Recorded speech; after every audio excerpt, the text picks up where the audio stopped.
Hello everybody, welcome back to the HardReset.Info channel. In today's video, I'll show you how to make a private channel on Discord.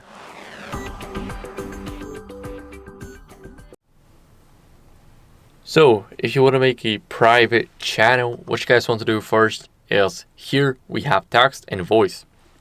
So you want to select which one you want to choose. You're going to create a channel. Now here you can choose the channel type, text, voice, or forum. We're gonna name it hard reset private test.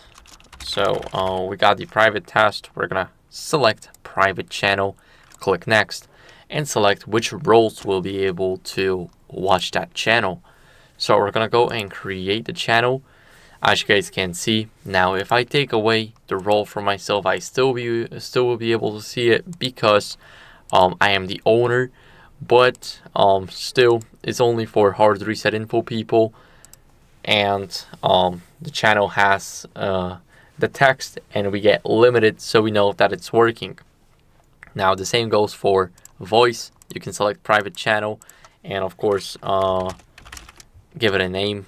As you guys can see, it's done. You can edit the channel then and go to permissions. Of course, add members or roles. I'll add this role.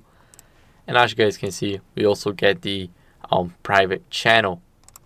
So that's how it works. Thank you guys for watching. If you enjoyed this video, then make sure to leave a like, subscription, and a comment. And I'll see you in the next one. Bye.